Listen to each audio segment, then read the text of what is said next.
आपल्या जागेवरती उभं राहूया आणि आपल्या भक्तिगीताने आपल्या भक्तीला आपण सुरुवात करूया. नमा परममंगला गौरव तुला परमवत्सला.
असतानाच प्रार्थना करूया. त्या प्रभू परमेश्वराचे आभार मानूया.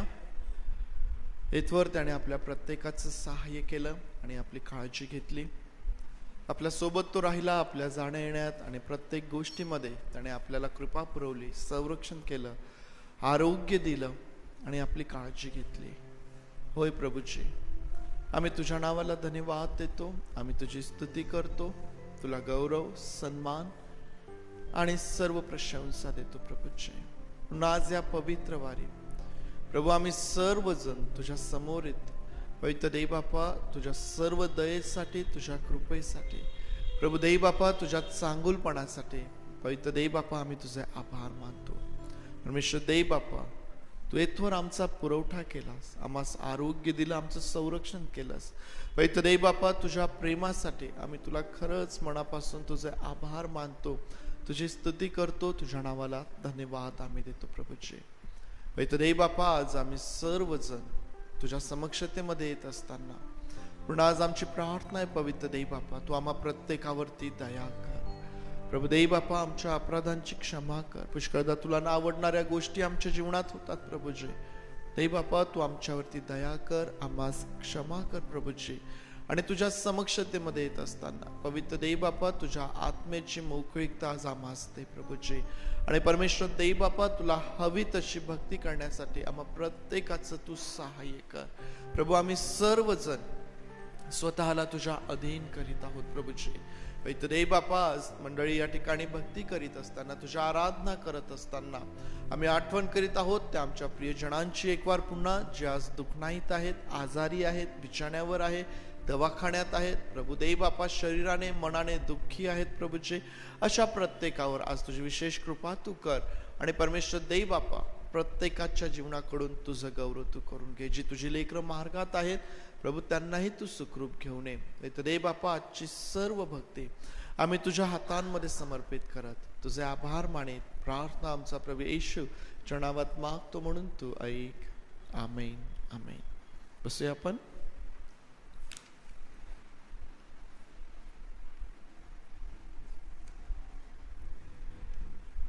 गीत गात त्या प्रभू परमेश्वराला उंचावूया.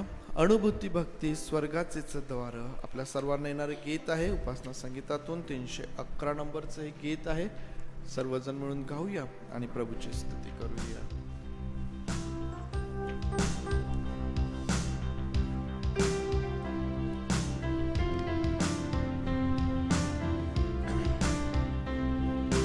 अनुभूती भक्ती स्वर्गाचेच दार, स्वर्गाचेच दार. अनुभूती भक्ती स्वर्गाचेच दार, स्वर्गाचेच दार. परम सुंदर प्रार्थना है, प्रार्थना है, प्रार्थना है. अनुभूती भक्ती स्वर्गाचेच दार, स्वर्गाचेच दार. आहा प्रार्थना हे पवित्र मंदिर, पवित्र मंदिर.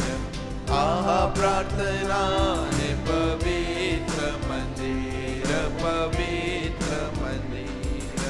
तेथे परात पर भक्ता सवे, भक्ता सवे, भक्ता सवे. अनुभूती भक्ती स्वर्गाचेच दार, स्वर्गाचेच दार. स्वर्ग पृथ्वी मध्ये उभारिला जिना, उभारिला जिना.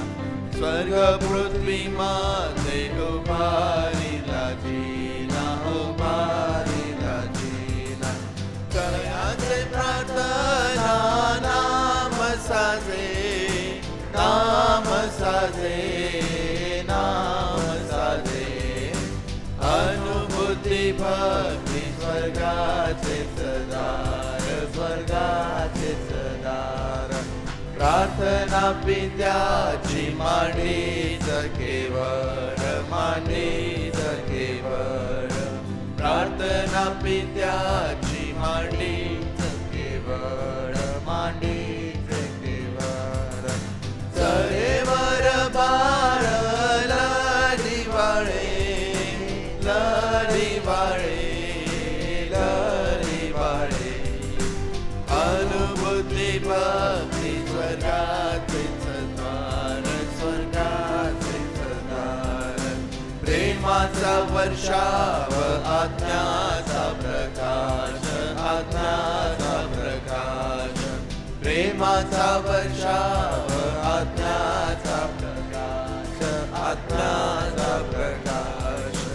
असावे साहस प्रार्थना है, प्रार्थना है, प्रार्थना है. अनुभूती भक्ती स्वर्गाचेच द्वार, स्वर्गाचेच द्वार. ख्रिस्त शिष्य मने ख्रिस्ता संगीताने, ख्रिस्ता संगीताने. ख्रिस्त शिष्य मने ख्रिस्ता संगीताने, ख्रिस्ता संगीताने. देवा आलिंगने प्रार्थना है, प्रार्थना है, प्रार्थना है.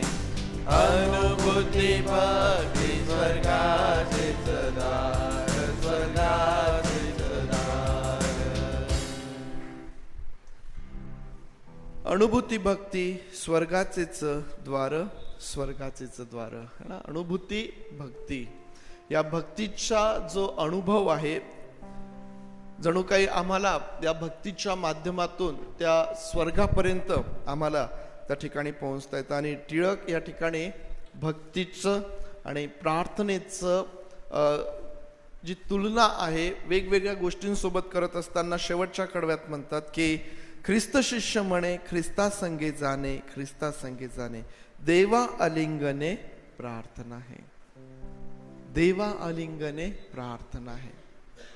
आमच्या प्रियजनांना ज्यावेळेस आम्ही भेटतो ना, आम्ही त्यांना आलिंगन देतो, हग आम्ही त्यांना देतो. विचार करा, प्रार्थनेच्या माध्यमातून त्या परमेश्वराला हग करणे, त्याला आलिंगन देणे, केवढं मोठं सुख मनुष्याकरिता त्या ठिकाणी आहे. सुंदर रीतीने टिळक या ठिकाणी आमच्या समोर ही गोष्ट ठेवत असताना प्रार्थनेचं महत्व, प्रार्थनेचं सामर्थ्य आमच्या समोर ठेवत असताना म्हणतात की प्रार्थना म्हणजे काय आहे, त्या परमेश्वराला ज्याने तुम्हास आणि मला निर्माण केलेलं आहे त्या परमेश्वराला आलिंगन देणे आहे. आणखीन एक गीत गाऊया, त्या प्रभू परमेश्वराचे आभार मानूया. हा परमेश्वर जो तुम्हाला आणि मला कधीही सोडत नाही. आम्ही ज्यावेळेस त्याच्या समक्षतेमध्ये आहोत, हा परमेश्वर आमची काळजी घेतो. आमच्या सुखांमध्ये, आमच्या दुःखांमध्ये, आमच्या आरोग्यात, आमच्या आजारात प्रत्येक समय तो आमच्या सोबत राहतो आणि आमचं मार्गदर्शन करतो. उपासना संगीतातून 333 नंबरचं जे गीत आहे, प्रभूचं वाट दाखवी, आपण सर्वजण मिळून गाऊया आणि या गीताच्या द्वारे प्रभूची स्तुती करूया.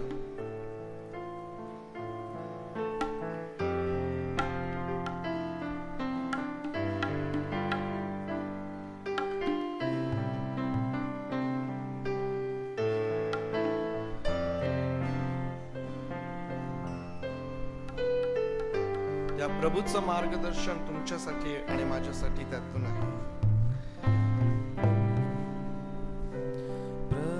प्रभूचं वाट दाखवी, स्वतः मला तो चालवी. सुचे मनाचे हा विचार, देवा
त्याला मान्य सर्वस्वी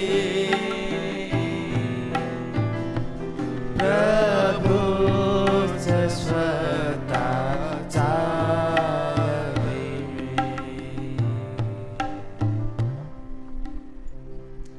कधी हर्षाच्या समयी, कधी क्लेशांच्या प्रलयी, सुखात की दुःखात मी तो चालवितो नेहमी. मानवी जीवनामध्ये आम्हाला पाहायला भेटतं की हर्षाचे समय आहेत, क्लेशाचे समय देखील आहेत. हर्ष आहे, दुःख आहे, परंतु गीतकर्ता या ठिकाणी म्हणतात की तो मला नेहमी चालवतो. प्रत्येक परिस्थितीमध्ये तो मला चालवणारा माझा प्रभू परमेश्वर आहे.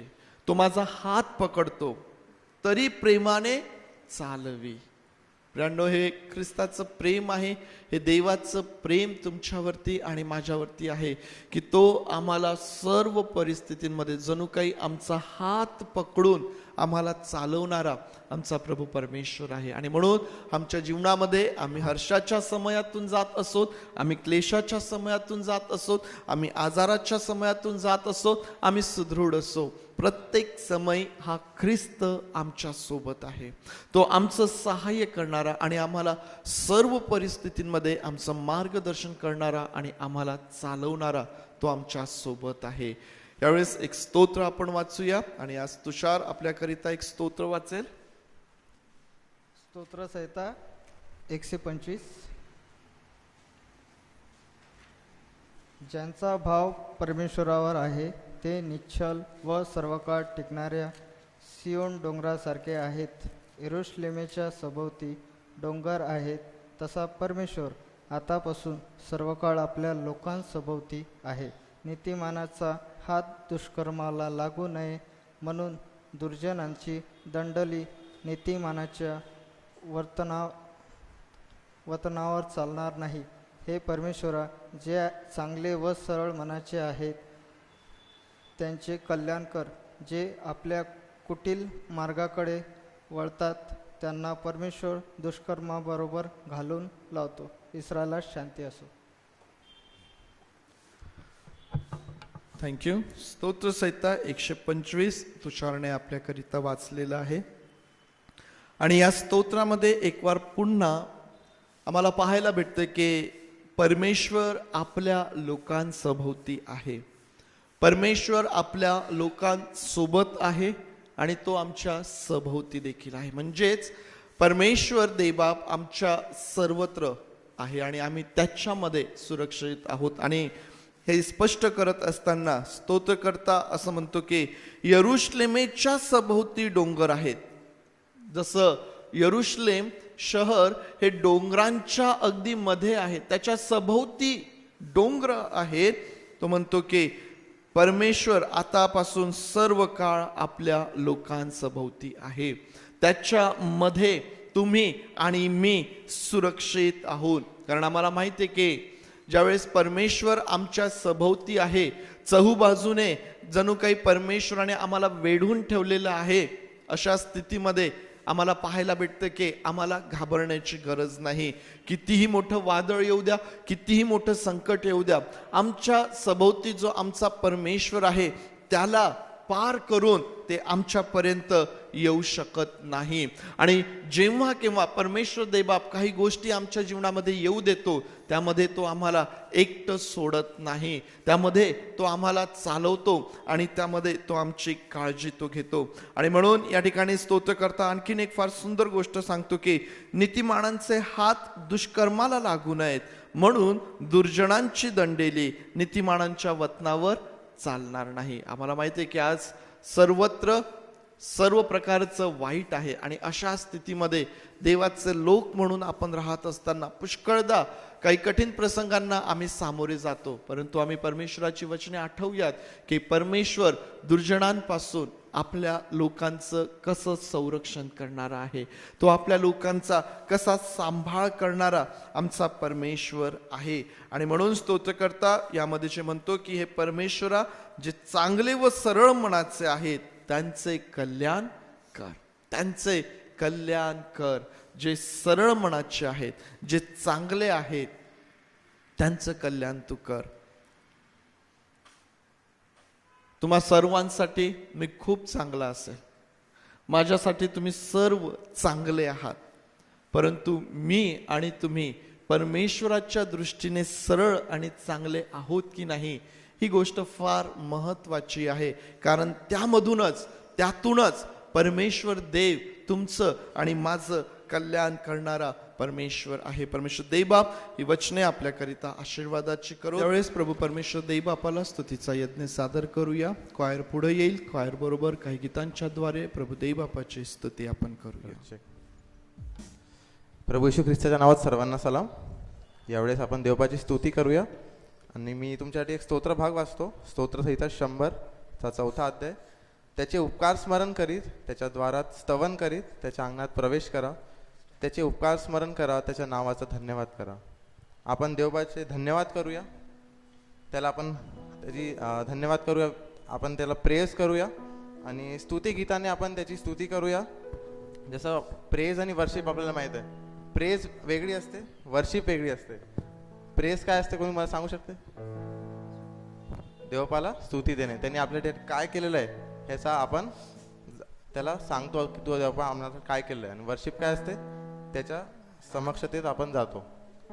यावेळेस पूर्ण आपण त्याला सन्मान देऊया, त्याचे उपकार स्मरण करूया. पहिलं गीत आपण गाऊया, येशू आहे सच्चा गडरिया. जर आपल्याला आपण उभं राहू शकतो, आपण उभं राहूया. देवबाची आपण स्तुती करूया. ज्यांना शक्य असेल आपण उभं राहूया.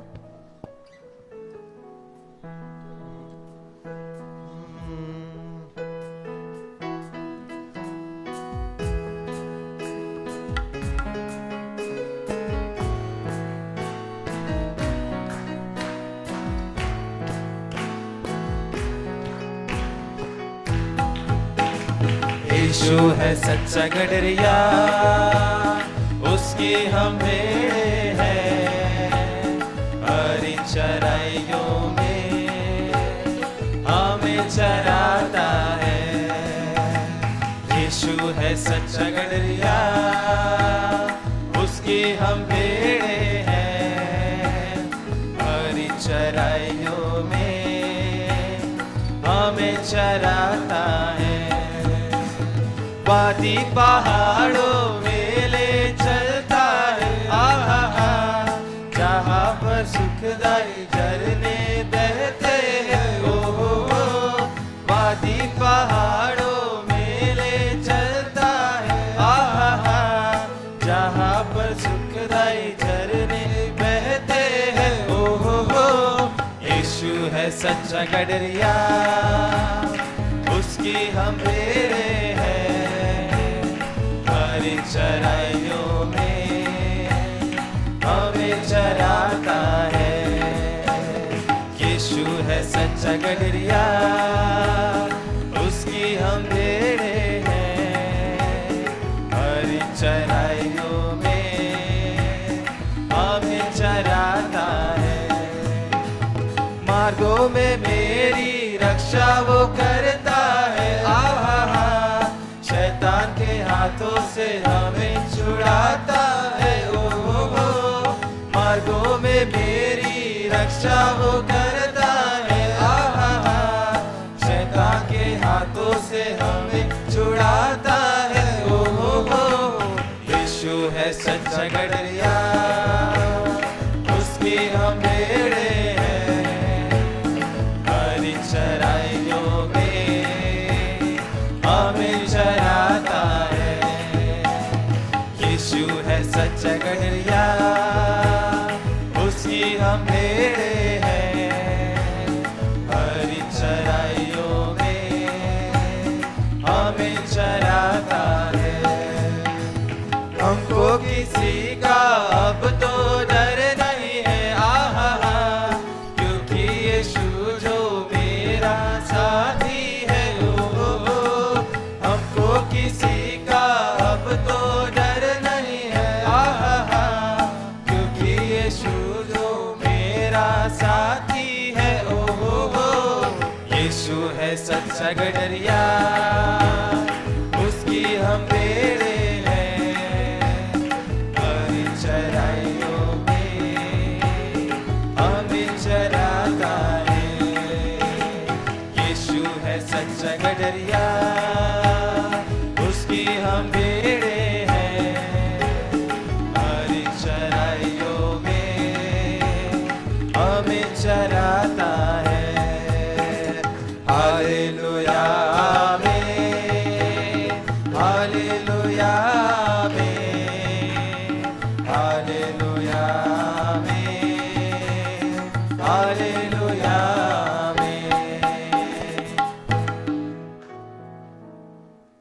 मार्गों में मेरी रक्षा करता है, शैतान के हाथों में हमें छुड़ाता है। मार्गों में मेरी रक्षा करता है।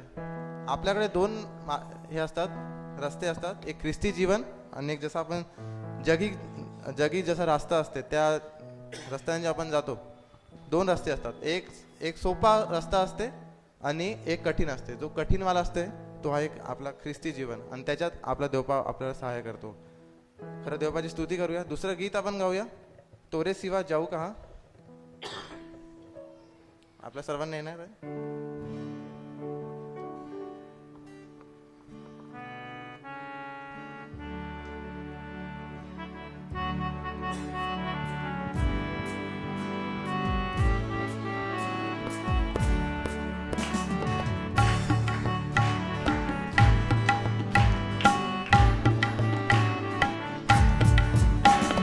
तोरे सिवा जाऊ कहाँ, पाऊँ तुझे जाऊँ जहाँ।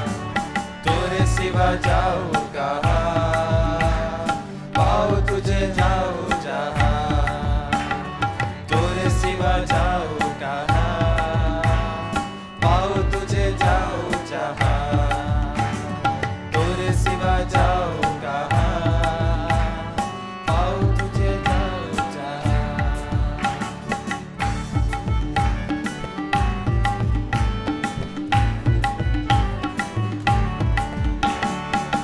प्रभु मैं था एक अज्ञानी, अरुण से तेरी महिमा जाने। प्रभु मैं था एक अज्ञानी, अरुण से तेरी महिमा जाने। भेड़ में मैं तू है गडरिया, आत्मा से मुझको चरा। भेड़ में हूँ तू है गडरिया, आत्मा से मुझको चरा।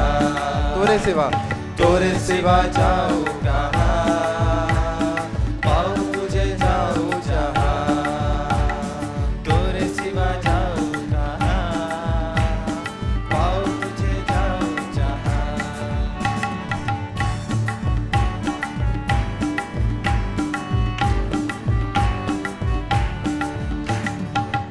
काल समंदर से घिरा था, आस न थी कोई डूब रहा था। काल समंदर से मैं घिरा था, आस न थी कोई डूब रहा था। आके यीशु तूने बचाया, जीवन का मार्ग दिखाया। आके मुझे तूने बचाया, जीवन का मार्ग दिखाया। तोरे सिवा जाऊँ कहाँ, पाऊँ तुझे जाऊँ जहाँ।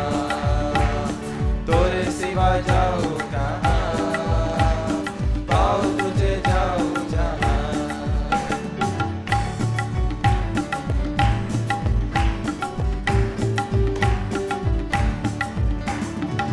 प्रभु मैं था एक अभिमानी, करता था अपनी मनमानी।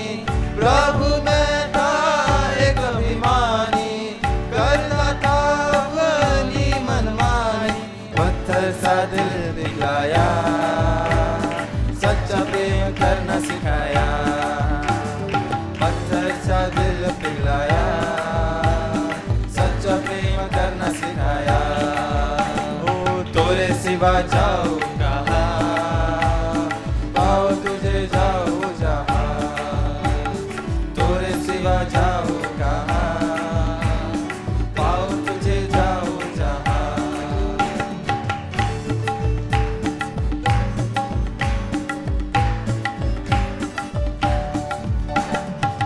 सारे मिलकर जय जय गाए, तेरे आगे शीश झुकाए। सारे मिलकर जय जय गाए, तेरे आगे शीश झुकाए। सर्वशक्तिमान है तू, कोई तुझसा प्रभु। सर्वशक्तिमान है तू, ना कोई तुझसा प्रभु। तोरे सिवा जाऊँ कहाँ, पाऊँ तुझे जाऊँ जहाँ। तोरे सिवा जाऊँ कहाँ,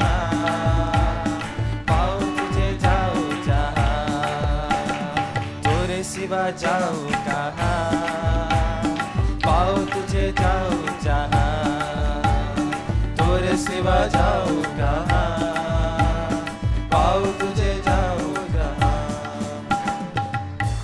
आपण सर्वजण बसू शकता.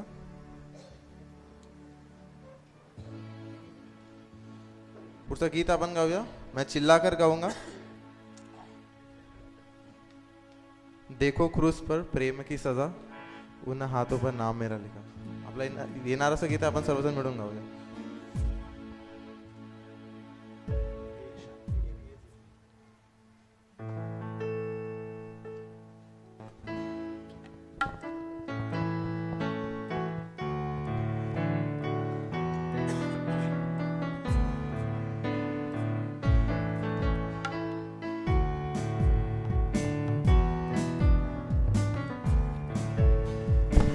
क्रूस पर प्रेम की सजा, उन हाथों पर नाम मेरा लिखा.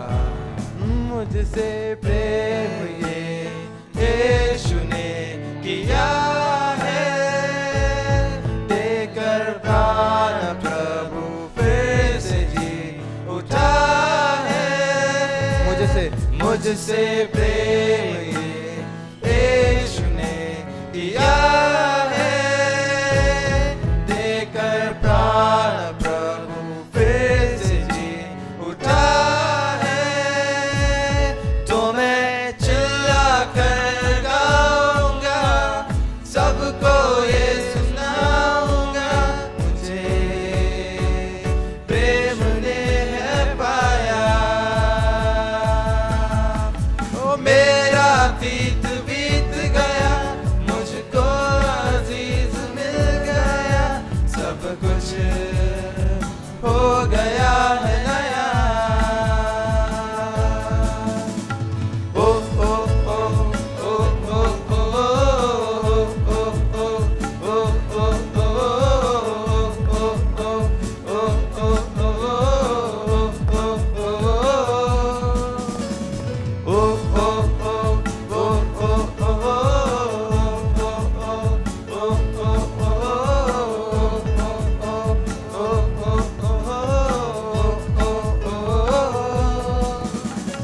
महिमा में मैं निश्चय जाऊंगा, यीशु के संग में हरदम रहूंगा. महिमा में मैं निश्चय जाऊंगा, यीशु के संग में हरदम रहूंगा. मुझसे प्रेम ये यीशु ने किया है, देकर प्राण प्रभु फिर से जी उठा है. मुझसे प्रेम ये यीशु ने किया है, देकर प्राण प्रभु फिर से जी उठा है. तो मैं चिल्ला कर गाऊंगा, सबको ये सुनाऊंगा, मुझे प्रेम ने है पाया. ओ मेरा अतीत बीत गया, मुझको अजीज मिल गया, सब कुछ हो गया है नया. ओ ओ ओ ओ ओ ओ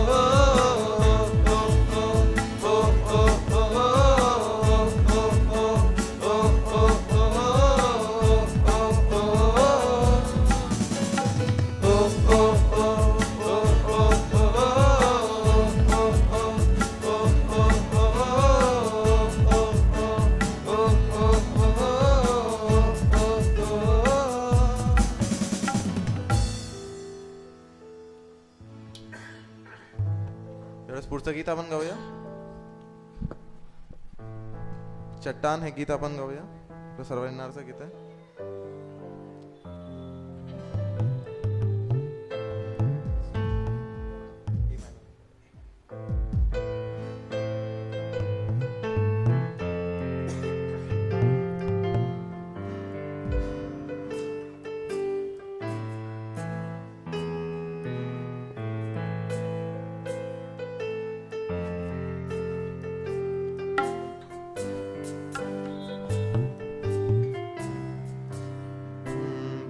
भंवर के बीच में तू कहता है तुम जा, तू मेरी ताकत है, तू ही मेरा ईमान। भंवर के बीच में तू कहता है तुम जा, तू मेरी ताकत है, तू ही मेरा ईमान। बीत कल में तू साथ मेरे था, आज भी मेरे साथ है खड़ा, आने वाले कल में भी होगा। उठते हुए उफानों में तू ही मेरी चट्टान, बढ़ती हुई लहरों पे तेरे कदमों के निशान। उठते हुए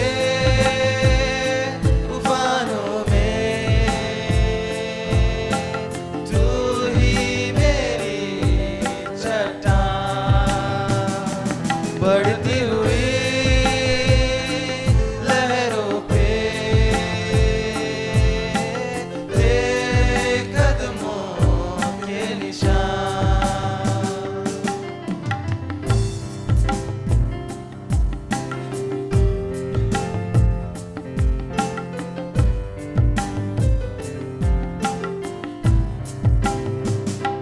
बीमारियों में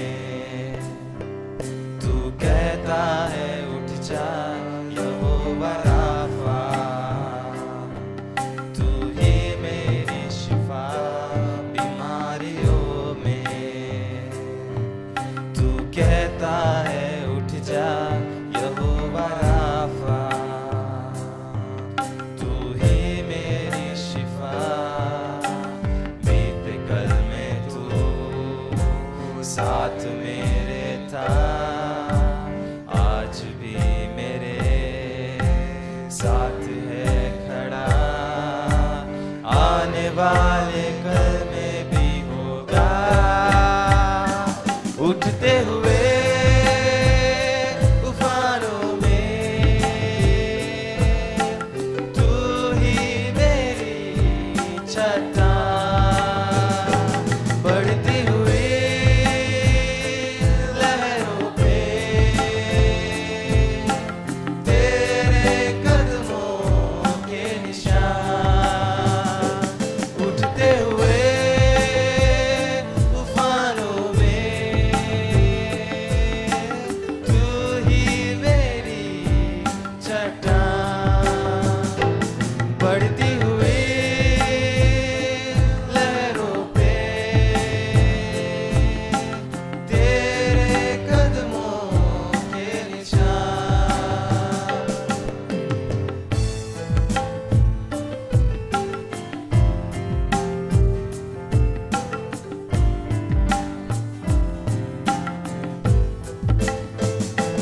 बीमारी देख तेरा सर झुका, मुझ पर तेरा बस ना चल सका। ऐसा कोई शस्त्र ना बना जो कर सकेगा मेरा सामना। बीमारी देख तेरा सर झुका, मुझ पर तेरा बस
वाजता आपण सर्वजण उभं राहूया.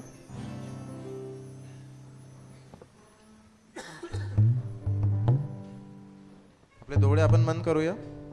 आपलं संपूर्ण समर्पण आपण देवपाला करूया.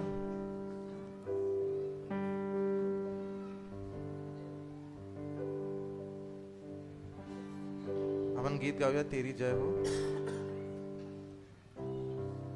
महान असा परमेश्वर आहे, त्यासारखा कोणीच नाही. त्या नावाला जय जयकार आपण करूया, गीत गाऊया तेरी जय हो प्रभू तेरी जय हो.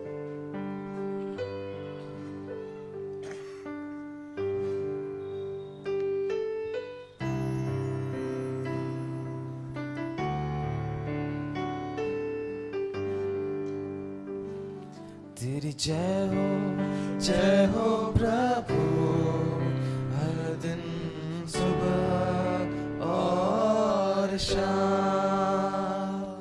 तेरी जय हो प्रभु, आज कल और हरदम.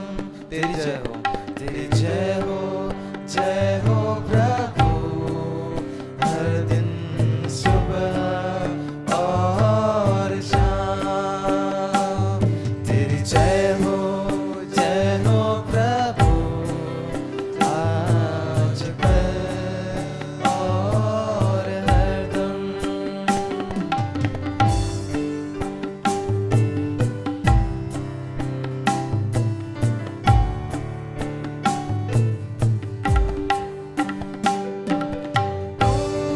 प्रभु कृपालु है, तू बड़ा दयालु है. विलम्ब से क्रोध करता है, तू करुणा निधान है. तू प्रभु कृपालु है, तू बड़ा दयालु है. विलम्ब से क्रोध करता है, तू करुणा निधान है. तेरी जय हो प्रभु, हर दिन सुबह और शाम. तेरी जय हो प्रभु, आज कल और हरदम.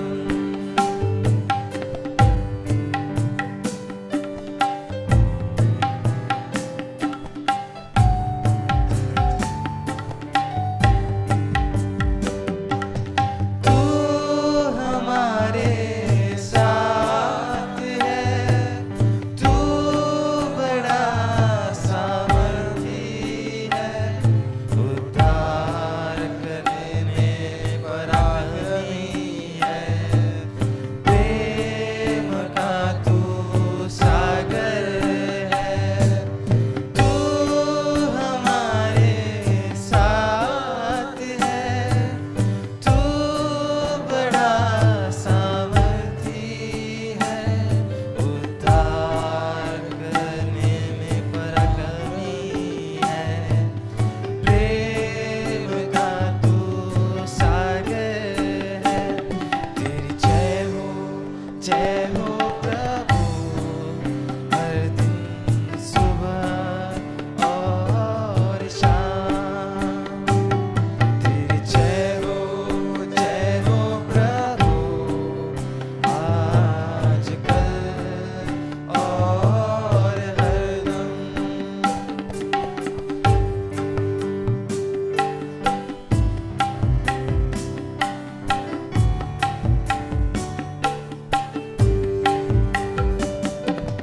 तू प्रभु विश्वासु है, तू अधर्म को धोता है. क्षमा गुनाहों की करता है. तू प्रभु आपण सर्वजण महान गाऊया है. तू प्रभू. तू प्रभु विश्वासु है, तू अधर्म को धोता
आपण प्रार्थना करूया. तो परमेश्वर विश्वासू आहे, तो महान असा परमेश्वर आहे. त्याने अशी अद्भुत प्रीती आपल्यावर केली, त्यासाठी आपण त्याची स्तुती करूया, त्या नावाला पण धन्यवाद देऊया. खरं त्यांनी आपला एकुलता एक पुत्र राखून ठेवला नाही, तर तो आपल्यासाठी दिला आहे. असं अद्भुत प्रेम देवपाने आपल्यावर केलं आहे, त्याची आपण जय करूया, त्याच्या नावाला पण धन्यवाद देऊया. देवपा आम्ही तुझी स्तुती करतो. देवपा तुझ्या नावाला मी उंचावितो परमेश्वर पिता, कारण देवपा तू महान आहेस. देवपा देवपा आम्ही तुझी किती स्तुती केली देवपा तेवढी कमी आहे. देवपा देवपा सर्व उपकारांसाठी देवपा देवपा आमच्यावर तू केले देवपा, आम्ही तुझी स्तुती करतो. देवपा देवपा आज आम्ही विशेष करून प्रार्थना करतो. देवपा या मंडळीसाठी देवपा, मंडळीची तू काळजी घे. देवपा या मंडळी सर्व प्रत्येक कुटुंब आज तुझ्या चरणाजवळ आणतो. देवपा प्रत्येक कुटुंबाची देवपा तू ओझे तू वाह. देवपा जे समस्या असतील देवपा ते दूर कर. देवपा निराशा असतील दूर कर. देवपा प्रत्येकाची काळजी घे. देवपा जे दिनदोही कष्टी असतील देवपा, जे बिमार असतील देवपा त्यांची तू काळजी घे. देवपा त्यांना शांती आणि आनंद तू दे. देवपा या मंडळीला देवपा तुझा आशीर्वादाने तू भर. देवपा आणि देवपा तुझी मंडळी देवपा तुझी सुवार्ता सांगणार देवपा असं तू होऊ दे. देवपा या मंडळीच्या द्वारे तुझ्या नावाचं गौरव मोठं गौरव देवपा तू करून घे. देवपा देवपा ही भक्ती तू आशीर्वादित केली. देवपा ह्याच्यासाठी तुझी स्तुती करतो. देवपा येणारा संदेश देवपा आमच्या प्रत्येकासाठी आशीर्वाद असं कर. देवपा आमच्या सर्वांचा ताबा तू घे. देवपा आणि तुझ्या इच्छेने देवपा आम्हाला प्रत्येकाला चालू. इथून पुढची वेळ देवपा तुझ्या हातात देऊन लहानशी प्रार्थना तारणारा प्रभू येशू ख्रिस्त ह्याच्या गोड पवित्र नावाने करतो म्हणतोय, आमेन. आपण सर्वजण बसूया. परमेश्वर देव बापाच्या वचनांकडं आपण जाऊया, प्रार्थना करूया. पवित्र देव बापा, आम्ही तुझे आभार मानतो, तुझी स्तुती करतो. तुझ्या समक्षतेमध्ये आम्ही आहोत प्रभूजी. तुझं वचन वाचण्याकरिता आणि त्यावर मनन करण्याकरिता तू आमचं सहाय्य कर आणि तुझी कृपा तू आम्हाला पुरव. तुझ्या वचनाचं सामर्थ्य तू आम्हावरती ओत आणि परमेश्वर देव बापा तुझं कार्य आमच्या जीवनामध्ये तू कर. तुझे मनापासून आभार मानतो आणि प्रार्थना आमचा प्रभू याच्या नावात मागतो म्हणून तू ऐक, आमेन आमेन. दुसरे राजे अध्याय 17 आपण काढूया.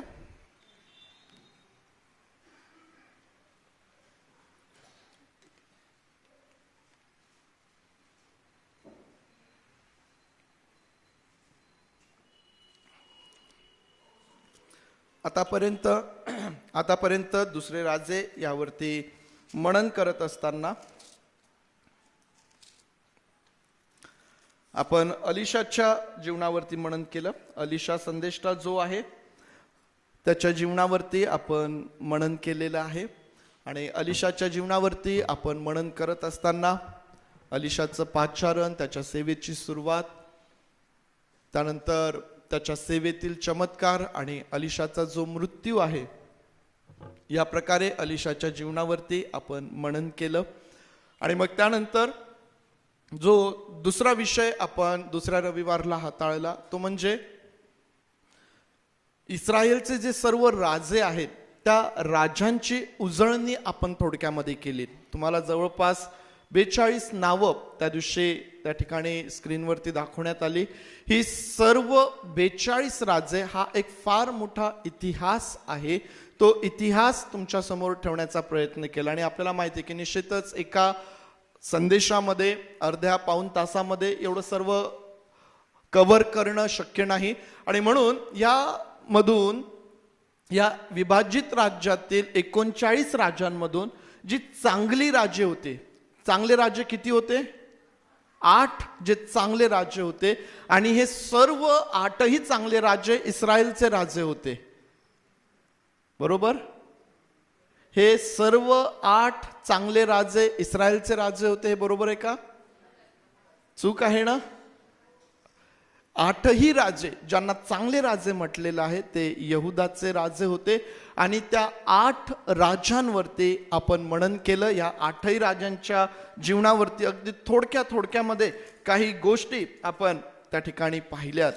प्रियांनो, आज आपण दुसरे राजे पुस्तक संपवणार आहोत. मध्ये युथ संडेला नूतन देखील नामानाचं जे कोड आहे त्याच्यावरती ती बोलली आणि आज जेव्हा या पुस्तकावरती आपण परीक्षा देणार आहोत आणि आज आपण हे संपवणार आहोत, काय विषय यामधून बोलायला पाहिजे, संपवत असताना दुसरे राजेमध्ये आणखीन काय आम्हाला विचार करण्यासारखं आहे, अभ्यास करण्यासारखं आहे. याकडं माझं लक्ष लागलेलं असताना जो विषय माझ्या समोर आहे तो विषय आपल्याला दुसरे राजे 17 16 ते 18 वचने, वचन 23 आणि मग त्यानंतर 24वा अध्याय वचन 19 ते 20 आणि संपूर्ण 25वा अध्याय. या प्रकारे ही काही वचने आहेत जी यावेळेस आपण वाचूया. दुसरे राजे अध्याय 17 आणि वचन 16 ते 18 मी तुमच्यासाठी वाचत आहे. त्यांनी आपला देव परमेश्वर याच्या सर्व आज्ञा सोडून देऊन वासरांच्या 2 ओतीव मूर्ती तयार केल्या. त्यांनी आशेरा मूर्ती केली, सर्व नक्षत्रगणांची पूजा केली आणि बाल मूर्तीची उपासना केली. त्यांनी आपले पुत्र व कन्या यांचे अग्नीत होम करून ती अर्पिली. ते शकून मुहूर्त पाहू लागले व जादूटोणा करू लागले आणि जे परमेश्वराच्या दृष्टीने वाईट व ज्यामुळे त्याला संताप येतो ते करण्यासाठी त्यांनी आपल्याला वाहून घेतले. त्यामुळे परमेश्वर इस्रायलावर अति कोपायमान झाला. त्याने त्यांना आपल्या दृष्टी आड केले. यहुदाचा वंशखेरीज करून कोणी उरला नाही. त्याचप्रमाणे वचन 23, शेवटी परमेश्वराने आपले सर्व सेवक जे संदेष्टे त्यांच्याद्वारे सांगितल्याप्रमाणे इस्रायलास आपल्या दृष्टी आड केले, त्यांना स्वदेशातून काढून अश्शूरास नेण्यात आले. तेथेच ते आजवर राहत आहे. त्याचप्रमाणे 24वा अध्याय आणि वचन 19 आणि 20 देखील तुमच्याकरिता वाचत आहे.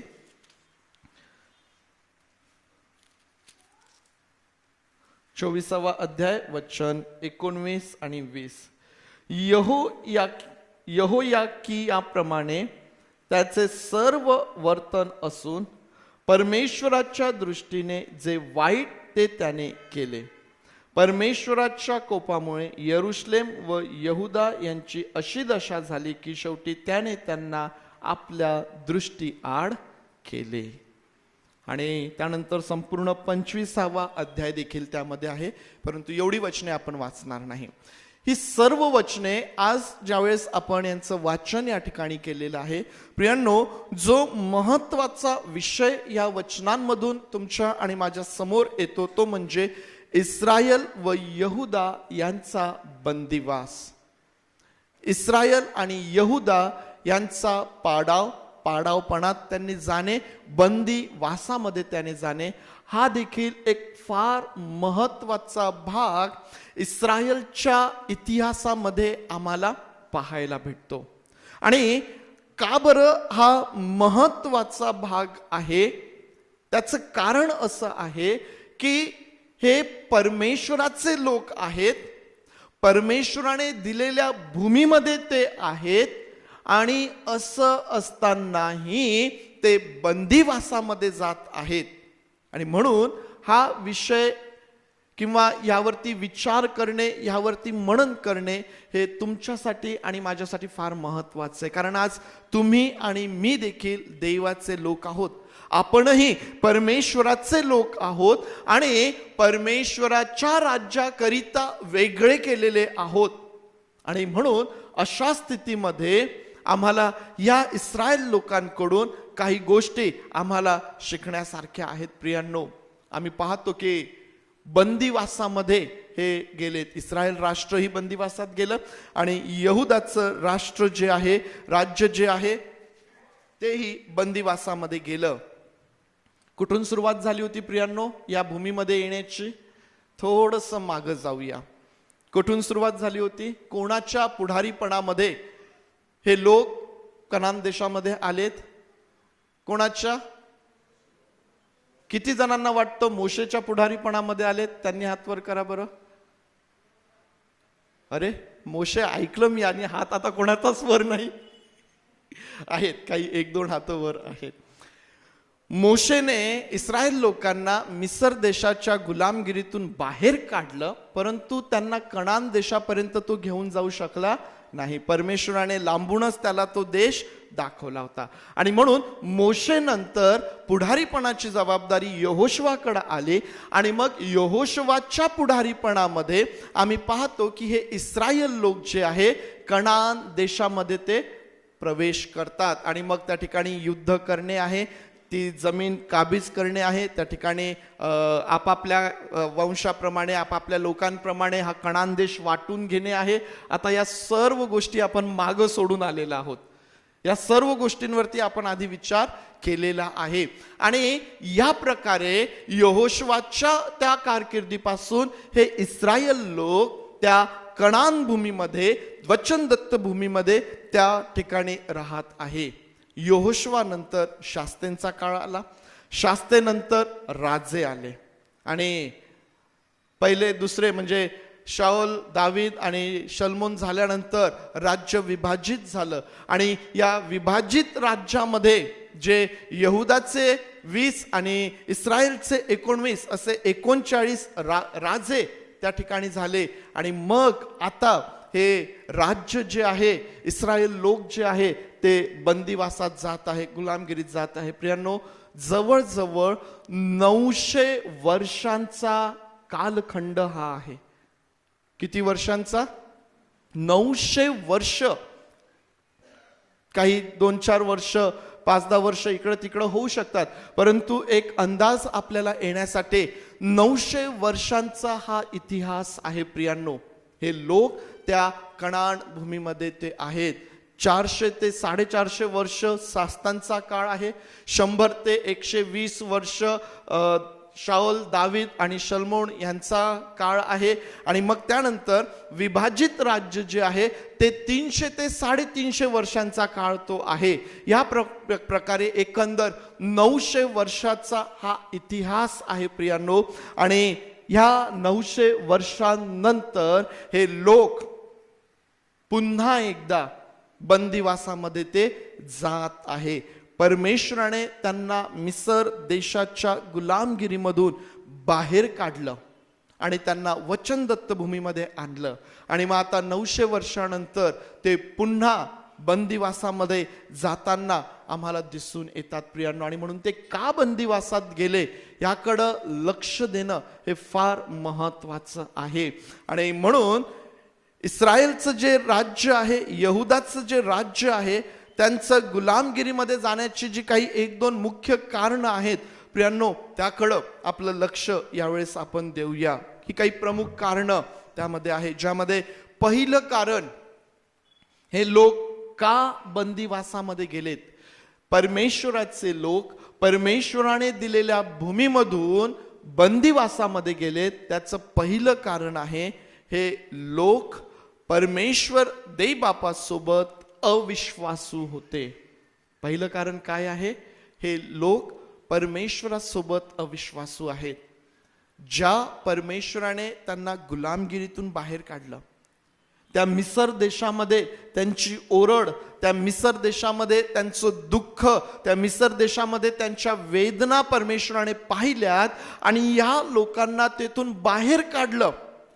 बाहेर काढल्याबरोबर ते लोक त्यांचे दुःख विसरून गेलेत आणि मग त्यांना मिसर देशातल्या त्या गोष्टी आठवू लागल्यात की ज्या फार महत्वाच्या नव्हत्या. आम्हाला तिथं काय काय खायला भेटत होतं आणि आम्हाला इथं काहीच भेटत नाही, है ना. ज्या परमेश्वराने त्यांना तिथून काढलं, आम्हाला पाहायला भेटतं की अगदी आरंभापासूनच, त्या मिसर देशातून निघाल्यापासूनच, त्या अरण्यामध्ये ते भटकत असतानाच, तेथूनच आम्हाला पाहायला भेटतं की ह्या इस्रायल लोकांनी वारंवार देवाला जे आवडत नाही ते केलं. परमेश्वरासोबत अविश्वासू हे लोक आम्हाला पाहायला भेटतात. प्रियांनो, नियमशास्त्राकडे दुर्लक्ष करणे, नियमशास्त्रामध्ये ज्या विधी सांगितलेले आहेत, जे निर्बंध सांगितलेली आहेत, जी सण त्यामध्ये सांगितलेली आहेत, ते सर्व त्यांनी दुर्लक्षित केलेली होती. नियमशास्त्रामध्ये परमेश्वराने ज्या गोष्टी सांगितलेल्या होत्या त्या गोष्टी करण्याच्या द्वारे हे लोक परमेश्वराला संतुष्ट करू शकले असते, परंतु त्याकडं पूर्णपणे त्यांनी दुर्लक्ष केलं. आपल्याला काय पाहायला भेटलं? वल्हांडणाचा सण कधी सुरू झाला? कोणाच्या याच्यात सुरू झाला? बंद पडला होता तो वल्हांडणाचा सण. तो पुन्हा सुरू करावा लागला. केव्हा सुरू केला माहितीये तो? ज्यावेळेस नियमशास्त्राचा तो ग्रंथ सापडला. त्या नियमशास्त्राच्या ग्रंथामध्ये ज्यावेळेस ते वाचण्यात आला, तो सण वाचण्यात आला, त्यानंतर तो सण त्या ठिकाणी पाळण्यात आला. प्रियांनो, तोपर्यंत संपूर्णपणे नियमशास्त्र जणू काही त्या ठिकाणी टाकून दिलेल्या अवस्थेमध्ये होतं. आपल्या किती लोकांच्या, आपल्या किती कुटुंबांमध्ये रोज पवित्र शास्त्राचं वाचन केल्या जातं, हा एक फार महत्वाचा विषय. जर आमच्या घरामध्ये असणारं पवित्र शास्त्र कुठंतरी आम्ही टाकून दिलेलं आहे, कुठंतरी आम्ही ठेवून दिलेलं आहे, अलमारीत कुठंतरी जर आम्ही बंद करून दिलेलं आहे, ते जर उघडल्या जात नाही, रोजच्या रोज वैयक्तिक डिओशन करिता, वैयक्तिक म्हणण्याकरिता जर आम्ही पवित्र शास्त्र वाचत नाहीये, आमच्या कौटुंबिक प्रार्थनेमध्ये जर पवित्र शास्त्राचं वाचन होत नाहीये, तर ही फार मोठी धोक्याची बाब आमच्यासाठी आहे. आम्हाला त्या ठिकाणी सावध होण्याची गरज आहे. प्रियांनो, या लोकांनी देवाचं नियमशास्त्र पूर्णपणे त्या ठिकाणी दुर्लक्षित केलेलं होतं. नियमशास्त्र दुर्लक्षित केलेलं आहे म्हणजे निश्चितच आज्ञा त्या ठिकाणी ते मोडत आहे. आणि परमेश्वराला आज्ञा पालन हे फार आवडीचं आहे, कारण त्याच माध्यमातून आम्ही परमेश्वराचा आदर करतो. तू आपल्या सर्व मार्गात त्याचा आदर कर, म्हणजे तो तुझा मार्गदर्शक होईल. ऐकायला बरं वाटतं. आम्ही म्हणतो की होय, मी परमेश्वराचा आदर करतो, मी प्रत्येक काम करण्याच्या पूर्वी प्रार्थना करतो. फक्त प्रार्थना करून कामाला सुरुवात करणे म्हणजे परमेश्वराचा आदर करणे होईल काय? आम्ही प्रार्थना तर आमच्या स्वार्थासाठीच करतो ना, की मी जे करत आहे त्यामध्ये मला यश मिळू दे. परमेश्वराचा खरा आदर म्हणजे तो जे सांगतो ते करणे आहे, त्याचं आज्ञापालन करणे आहे. परमेश्वराचं ऐकणे आणि त्याप्रमाणे करणे, यामध्ये परमेश्वराचा खरा आदर आहे. प्रियांनो, यामध्ये परमेश्वराचा खरा आदर आहे. ह्या लोकांनी परमेश्वराच्या आज्ञा त्या ठिकाणी मोडलेल्या आहेत. जे भयंकर स्वरूपाचं पाप आहे, जे मी तुम्हाला सांगितलं की मूर्तीपूजा जी आहे ते हे लोक करू लागलेत. आशेरा मूर्ती असतील, आपण वाचलं की 2 वासरे त्यांनी त्या ठिकाणी केली, त्यांची उपासना चालू केली. आशेरा मूर्ती त्या ठिकाणी आहे आणि सर्व उंच ठिकाणी धूप जाळणे आहे. या प्रकारे हे लोक त्या ठिकाणी परमेश्वराच्या आज्ञा मोडून या अशा महाभयंकर पातकामध्ये त्या ठिकाणी ते लागलेले आम्हाला दिसतात. देवाला न आवडणाऱ्या सर्व प्रकारच्या गोष्टी, जी वचने आपण 17व्या अध्यायातून वाचली, 17, 16 ते 18 मी जी वचने वाचली, तुम्ही घरी गेल्यावर परत एकदा ती वाचा. तुम्हाला दिसेल की जे देवाला आवडत नाही त्या ठिकाणी मूर्तीपूजा आहे, त्या ठिकाणी जादूटोणा आहे, त्या ठिकाणी आपली जिवंत लेकरं अग्नीत अर्पण करणे आहे, त्या ठिकाणी शकून पाने आहे, मुहूर्त पाने आहे आणि अशा सर्व प्रकारच्या गोष्टी ज्या देवाला आवडत नाही, त्या गोष्टी इस्रायल आणि यहुदा त्या ठिकाणी करत आहेत. दोन्ही राज्य करत आहेत. बरं, फक्त इस्रायलच करत आहे किंवा फक्त यहुदाच करत आहे असं नाही, तर हे दोन्ही राज्ये, या दोन्ही राज्ये या प्रकारे परमेश्वरासोबत अविश्वासू म्हणून आम्हाला त्या ठिकाणी पाहायला भेटतात. प्रियांनो, शाऊलाच्या जीवनामध्ये काय झालं? शाऊल देखील याच प्रकारे शाऊलाकडून राज्य झुगारण्यात आलं ना. परमेश्वराने यासाठीच त्याला राजपदावरून झुकारून दिलं, कारण विधी आणि निर्बंध दुर्लक्षित केले. त्या ठिकाणी भूतविद्या प्रवीण स्त्रीकडं त्याला जाताना आम्ही पाहतो. शल्मोनाच्या बाबतीतही तेच झालं. शल्मोनही त्याच्या सेवेमध्ये किंवा नंतरच्या त्या 20 वर्षांमध्ये त्याला मूर्तीपूजा करताना आम्ही पाहतो आणि त्या स्त्रियांनी त्याचं मन परमेश्वरापासून बहकविलेलं आम्हाला पाहायला भेटतं. या गोष्टी मनुष्याला परमेश्वरापासून दूर घेऊन जाणाऱ्या आहेत. इस्रायल आणि यहुदा परमेश्वरासोबत अविश्वासूपणे त्या ठिकाणी वागत आहेत. ते विसरलेत की परमेश्वराने त्यांना कोणत्या स्थितीतून काढलं. ते विसरलेत की परमेश्वराने त्यांच्यासाठी काय काय केलेलं आहे. ते विसरलेत. त्या सगळ्या गोष्टी त्यांनी दुर्लक्षित केल्यात आणि आता त्यांना जे बरं वाटतं, त्यांना जे योग्य वाटतं त्याप्रमाणे ते त्यांच्या जीवनामध्ये आचरण करताना आम्हाला दिसतात. प्रियांनो, काय परिणाम झाला या गोष्टीचा? दुसरं कारण, ते तर परमेश्वरासोबत अविश्वासू आहेत, हे एक कारण त्या ठिकाणी आहे. दुसरं कारण ज्यामुळं ते लोक बंदिवासात गेलेत ते कारण म्हणजे परमेश्वराने त्यांना आपल्या दृष्टी आड केले. परमेश्वराने ह्या लोकांना आपल्या दृष्टी आड केले. परमेश्वराने आपली दृष्टी त्यांच्याकडून फिरवून घेतली.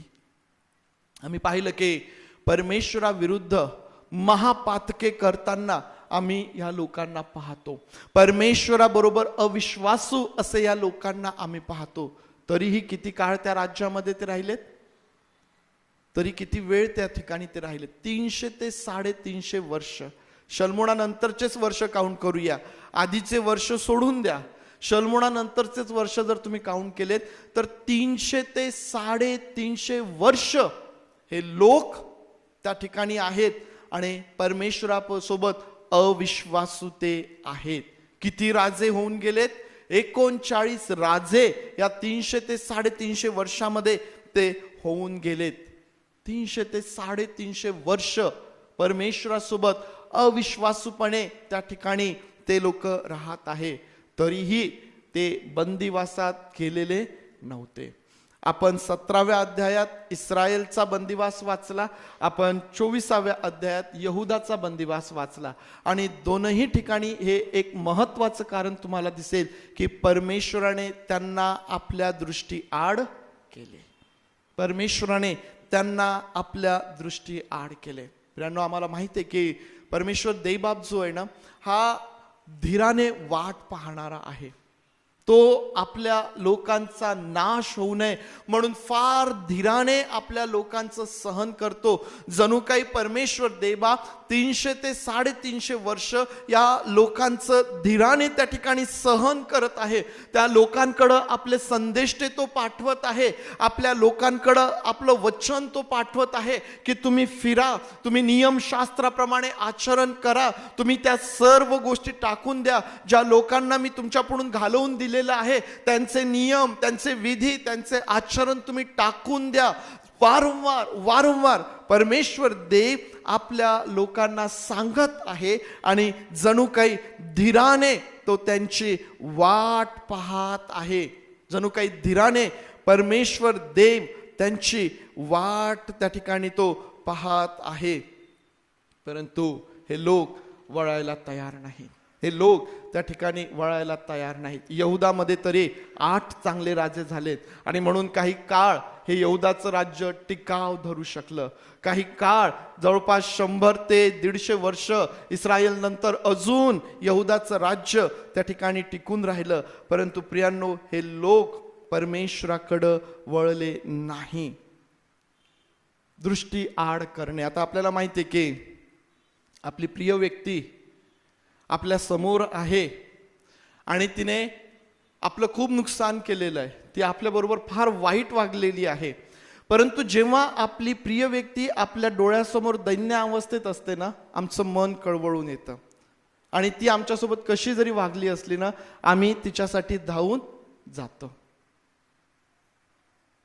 परंतु जेव्हा आमच्या डोळ्यासमोर ते नाहीत, आमच्या दृष्टी आड आहेत, आमच्या पाठीमागं काय होत आहे ह्याने मग आम्हाला फरक पडत नाही. जणू काही परमेश्वर देवबापाच्या दृष्टी आड हे लोक आहेत, परमेश्वराच्या दृष्टीसमोर हे लोक आहेत. परमेश्वर देवबाप धीराने त्यांचं सहन करत आहे आणि धीराने सहन करत असताना परमेश्वर देवबाप त्यांना चालवत आहे.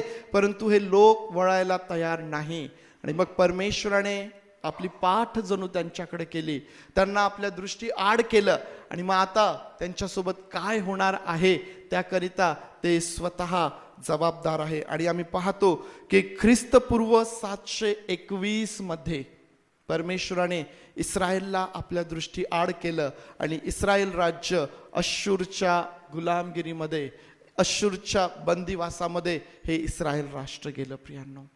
त्याच्यानंतर ख्रिस्तपूर्व 586 मध्ये परमेश्वराने यहुदाला देखील आपल्या दृष्टी आड केलं आणि यहुदा जो आहे हा बाबेलच्या बंदिवासामध्ये गेलेला आम्हाला पाहायला भेटतो प्रियांनो. परमेश्वराची दृष्टी फिरताच हे दोनही राज्य बंदिवासात गेलेले आहेत असं म्हटलेलं आहे. तुम्ही जर यहुदाचा पाडाव पण जर तुम्ही पाहिला, आपण पाहिलं की 20व्या वचनामध्ये 19व्या वचनामध्ये आम्ही वाचतो की परमेश्वराने त्यांना दृष्टी आड केलं आणि मग 25व्या अध्यायामध्ये ते कसे त्यांचा ते पाडावपणात गेले, कसे बाबेलच्या बंदिवासात गेले. असं म्हटलेलं आहे की सिदकियाने बाबेलच्या राज्याविरुद्ध बंड केले. जशी परमेश्वराची दृष्टी फिरली, सिदकिया त्या ठिकाणी त्या बाबेलच्या राज्याविरुद्ध बंड करत आहे. प्रियांनो, ज्यावेळेस परमेश्वर मनुष्यापासून दृष्टी फिरवून घेतो ना, मनुष्य जो आहे ना हा जणू काही भ्रमित झाल्यासारखा होतो. त्याला समजतच नाही की ते चांगलं आहे की वाईट आहे. मला ते करायचं आहे आणि ते करण्याच्या द्वारे मनुष्य जो आहे हा स्वतःवरती नाश ओढवून घेतो प्रियांनो. स्वतःवरती तो नाश ओढवून घेतो. आणि म्हणून हे फार महत्वाचं आहे की आम्ही आमच्या जीवनामध्ये या गोष्टीकडे विशेष लक्ष द्यायला पाहिजे. 721 इस्रायलवरून दृष्टी फिरवली, 586 मध्ये यहुदावरून फिरवली. इस्रायल अश्शूरच्या बंदिवासात आणि यहुदा बाबेलच्या बंदिवासामध्ये. बंदिवासात जाण्याची ही दोन महत्वाची कारणे, परमेश्वराची अविश्वासू असणे आणि परमेश्वराने त्यांना दृष्टी आड करणे. प्रियांनो, काय बोध आहे आज आमच्यासाठी? पहिला बोध आम्हाला या लोकांकडून आहे की परमेश्वरासोबत अविश्वासू राहून त्याच्या सहनशीलतेची परीक्षा आम्ही पाहू नये. काही होत नाही. मी तर इतक्या दिवसांपासून ह्या गोष्टी माझ्या जीवनात आहे, इतक्या महिन्यांपासून माझ्या जीवनात ह्या गोष्टी आहेत, इतक्या वर्षांपासून हे पाप माझ्या जीवनात आहे, काही तर झालं नाही. मी ह्या गोष्टी केल्यानंतर परमेश्वराला क्षमा मागून घेतो, काही तर होत नाही, इतक्या वर्षापासून मी ते करत आहे. प्रियांनो, परमेश्वरासोबत अविश्वासू राहून त्याच्या सहनशीलतेची परीक्षा आम्ही पाहू नये. परमेश्वराने या लोकांचं 300 ते 350 वर्ष सहन केलं. शेवटी न्याय तो आला. जर आम्ही या प्रकारे परमेश्वराची परीक्षा पाहणार आहोत तर आम्हीही परमेश्वराच्या न्यायातून सुटणार नाही. हे तितकंच आम्ही पक्क करून घ्यावं, आम्ही समजून घ्यावं. दुसरा बोध जो त्यामध्ये आमच्यासाठी आहे की आमचे जीवन आम्हाला मिळालेली संधी आहे की परमेश्वराचे प्रसन्न मुख आमच्याकडे आहे याचं नित्य परीक्षण करा. समजलं का? आज मी जिवंत आहे, आज माझा श्वास सुरू आहे, ही मला मिळालेली संधी आहे की मी परमेश्वराकडे फिरावं, की परमेश्वराचं प्रसन्न मुख माझ्याकडे आहे ह्याकडं माझं नित्य लक्ष असायला पाहिजे. त्याचं परीक्षण मी करायला पाहिजे. कारण यहुदा आणि इस्रायल यांना दृष्टी आड केले आणि ते बंदिवासात गेले. तुम्हाला माहिती आहे, याजकांना जो आशीर्वाद द्यायला सांगितला त्या आशीर्वादांमध्ये प्रामुख्याने ही गोष्ट नमूद केलेली आहे की परमेश्वर आपले प्रसन्न मुख तुझ्याकडे करो. परमेश्वर प्रसन्न मुख तुझ्याकडे करो.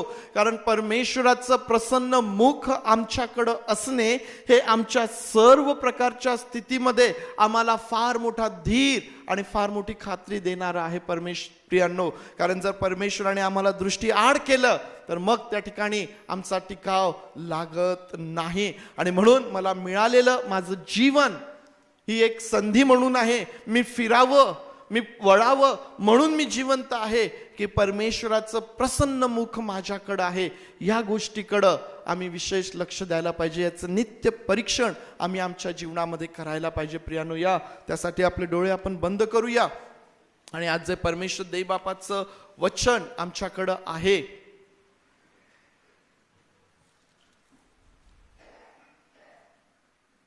आज काय परमेश्वर देवबाप आमच्यासोबत बोलत आहे. इस्रायल राष्ट्र, इस्रायल लोक, यहुदाचे लोक परमेश्वराचे लोक आहेत, परंतु परमेश्वरासोबत अविश्वासू आहेत. आज तुम्ही आणि मी देवाचेच लोक, आम्ही त्याची प्रजा, त्याच्या कुरणातील कळप. आम्ही देवासोबत विश्वासू आहोत की अविश्वासू आहोत? प्रियांनो, जर आम्हाला दिसून येतं की आम्ही अविश्वासू आहोत, आम्ही देवाला न आवडणाऱ्या गोष्टी आमच्या जीवनामध्ये करत आहोत, प्रियांनो, ही संधी आम्हाला असेल की आम्ही क्षमा मागावी आणि त्याला म्हणावं, प्रभू, माझ्या अविश्वासूपणासाठी क्षमा कर. मी चुकले, माझी क्षमा तू कर. मी विसरून गेलो प्रभू, तू माझ्यासाठी काय काय केलेलं आहे, माझी क्षमा कर.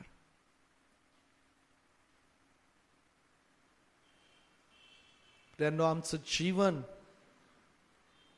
ही संधी म्हणून आहे की परमेश्वराचं प्रसन्न मुख आमच्याकडे आहे. आम्ही स्वतःला विचारू शकतो, कारण माझं जीवन फक्त मला माहीत आहे आणि माझ्या देवाला माहीत आहे. आणि म्हणून जे आम्ही दोघं आम्हाला माहीत आहे तेच योग्य न्याय करू शकतील. आमचा न्याय करणारा परमेश्वर आहे. योग्य आणि खरा न्याय करणारा तो आहे. पवित्र देव बापा, आज आम्ही तुझ्या समोर आहोत. पवित्र देव बापा, आम्ही तुझ्या समोर आहोत प्रभूचे. परमेश्वर देव बापा, आम्ही तुझ्या समोर आहोत. आम्हा प्रत्येकाचं तू सहाय्य कर. आम्हा प्रत्येकाचं तू सहाय्य कर प्रभूचे. आम्हा प्रत्येकाचं तू सहाय्य कर. होय प्रभूचे. पवित्र देव बापा, पुष्कळदा आम्ही आमच्या जीवनामध्ये तुझ्यासोबत अविश्वासू आहोत. तू आमची क्षमा कर प्रभू. पवित्र देव बापा, आम्हास दृष्टी आड करू नकोस. परमेश्वर देव बापा, आम्हास दृष्टी आड करू नको. आम्ही तुझे आभार मानतो, कारण तू आम्हाला खात्री दिली की तू आम्हाला कधीही सोडणार नाहीस, कधीही टाकणार नाहीस. पण परमेश्वर देव बापा, या गोष्टीचा गैरफायदा आम्ही घेऊ नये. आमचा श्वास चालू आहे तोवरच आम्हाला संधी आहे प्रभूची. आणि म्हणून पवित्र देव बापा, तू आम्हा प्रत्येकाचं सहाय्य कर. आम्हा प्रत्येकाचं सहाय्य कर प्रभूजी. आम्ही सर्वजण स्वतःला तुझ्या अधीन करत प्रार्थना आमचा प्रभू येशू याच्या नावात मागतो, म्हणून तू ऐक. आमेन, आमेन, आमेन. यावेळी सर्वजण उभं राहूया. प्रभूने शिकवलेली प्रार्थना करूया.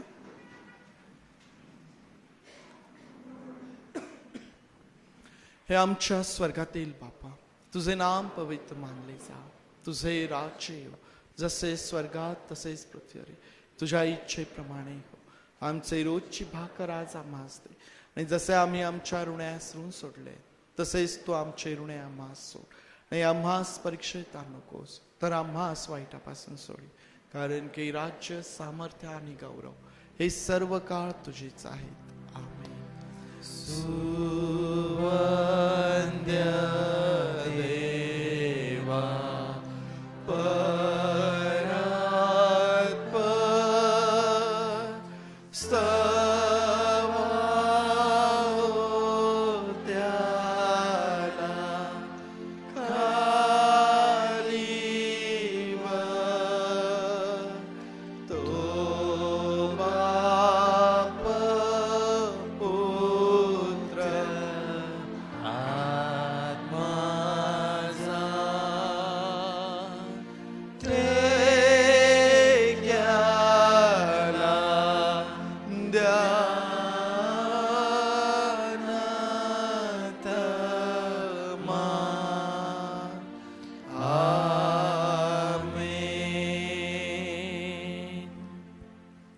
आता प्रभू येशू ख्रिस्ताची कृपा, देव बापाची प्रीती आणि पवित्र आत्म्याची सुसंगती तुम्हा बरोबर प्रभू येशू ख्रिस्त येईपर्यंत सदुदित असो. आमेन.